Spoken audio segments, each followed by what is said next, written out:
बेटा आप सभी को नमस्ते। नमस्ते सर। कैसे हो आप लोग? अच्छे। मैं ठीक हूँ बेटा। और जैसे पता है कि हम तैयारी कर रहे हैं एनवीएस की, उसका पेपर होने वाला है, अभी आपके पास टाइम बहुत कम है, तो उसका नेक्स्ट चैप्टर जो है बेटा वो हम पढ़ने वाले हैं एंगल्स और उसके टाइप्स। ठीक है, कोण और उसके प्रकार। और आज जो हम क्लास ले रहे हैं वो तारीख है, आज 20 तारीख है, नया साल है और तुम्हें पढ़ाई करनी है। ठीक है, तुम लोगों की पार्टी खराब तो नहीं करनी मैंने? No sir. चलिए पढ़ाई स्टार्ट करें बेटा। Yes sir. इसके ऊपर ध्यान रखो। ठीक है, पहले हम पढ़ते हैं बेटा एंगल के बारे में कि एंगल क्या होता है, कोण क्या होता है। ठीक है बेटा, कोण जो होता है वो बनता है दो लाइन से मिलकर। ठीक है, कोई भी सिंगल लाइन, जैसे ये हमारे पास सिंगल लाइन है। ठीक है, ये सिर्फ एक लाइन है, ये एंगल्स नहीं बनाते। जब दो लाइंस आपस में मिलती है ना तब कोण का निर्माण होता है। ठीक है, वो चाहे कैसे मिले। ठीक है, जैसे हमारे पास मान लो तीन लाइंस हैं, ये आपस में नहीं मिल रही ना तो यहाँ पर कोण नहीं बन रहा। ठीक है, लेकिन अगर कोई भी लाइन इनको क्रॉस करती है या मिलती है इनसे, ठीक है, वहां पर क्या होता है, कोण बन जाता है। आई बात समझ में? यानी चाहे वो ऐसे काटे चाहे वो ऐसे काटे, यहाँ पर क्या हो जाता है, एंगल्स बन जाता है। ठीक है, एक बात और भी मैंने समझाई आपको, अगर मान लो सीधी लाइन है बेटा, ये एंगल नहीं बना, लेकिन अगर मान लो हमारे पास दो लाइन है ऐसे अलग अलग लाइन, ठीक है, दो लाइन, तो क्या होगा, अगर हम इसको मिलाते हैं तो यहाँ बेटा एंगल बन जाए।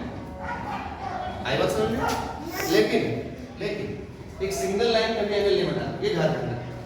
ठीक है, कोण के बारे में आगे समझ आपको? Yes sir. एंगल क्या होता है, जब दो या दो से अधिक लाइंस आपस में मिलती है, ठीक है, या क्रॉस करती है, तो एंगल होता है। चलिए बेटा हम टाइप्स के बारे में बात करते हैं कि एंगल्स कितने टाइप्स के होते हैं। ठीक है, ऐसा लिखा हुआ दिख रहा है आपको कि बेसिकली हम 6 टाइप के एंगल्स के बारे में पढ़ेंगे। कितने टाइप्स?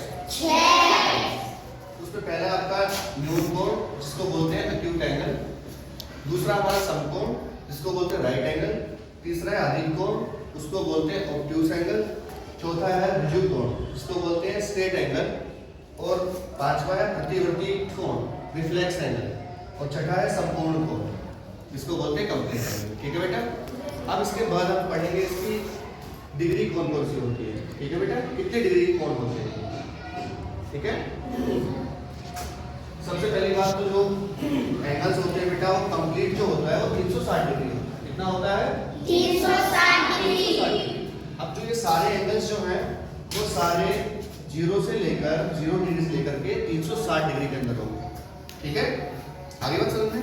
यस अब देखते हैं कि इनकी माप कौन कौन सी है, क्या क्या माप है, ये आपको समझ आ गया?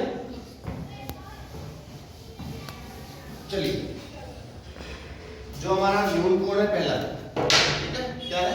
न्यून कोण, उसकी जो माप होती है बेटा वो होती है 90 डिग्री से कम। आगे बात समझ में? या तो वो 0 डिग्री का हो सकता है या फिर हो सकता है 89 डिग्री का। ठीक है बेटा, ठीक है, 0 से 90 तक। आई बात समझ में?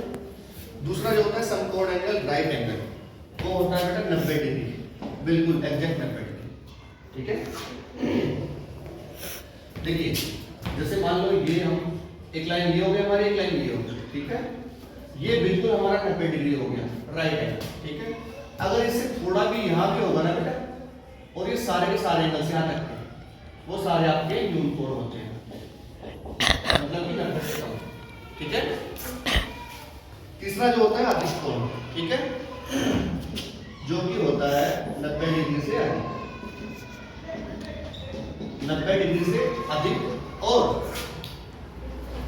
180 डिग्री से कम।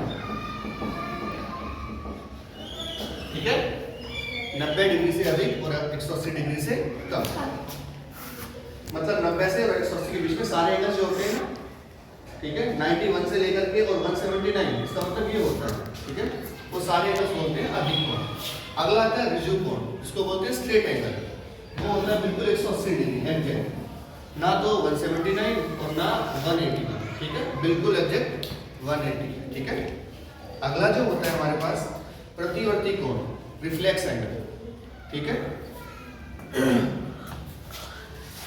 ये होता है बेटा हमारा 180 डिग्री से अधिक और 360 डिग्री से कम। आएगा समझ में? ठीक है, आएगा समझ में? ठीक है। और अगला जो होता है लास्ट वाला, वो संपूर्ण कोण होता है, वो जो होता है बेटा हमारा 360। आगे बात समझ में? एक दूसरी बात देखिए, अगर मान लो बेटा मैं कहूँ आपसे कि हमारे पास 359 डिग्री, ठीक है बेटा, ये एंगल, तो ये कौन से एंगल में काउंट होगा? ये होगा रिफ्लेक्स एंगल, ठीक है। अगर मैं कहूँ 181 डिग्री, 181, ये भी रिफ्लेक्स एंगल, ठीक है। अगर मैं कहूँ आपसे 91 डिग्री, ठीक है, 91, तो कौन सा एंगल होगा ये? ऑब्ट्यूज एंगल, ठीक है। आई बात समझ में? क्या आपको एंगल और उसके टाइप्स के बारे में पता लग गया? सबको आगे समझ में? देखिए,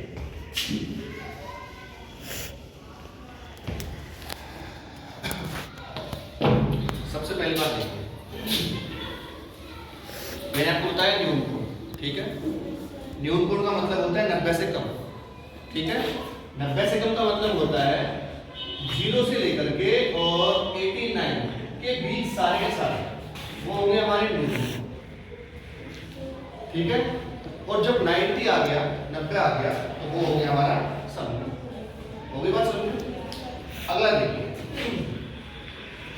जो भी एंगल अगर आ गया 91 से लेकर के 179, ठीक है बेटा, ठीक है, 91 से लेकर के और 179 के बीच में जितने भी एंगल, ठीक है, इसमें दोनों काउंट होंगे आपके, 91 भी और 179 भी, तो वो कौन सा एंगल होगा आपका?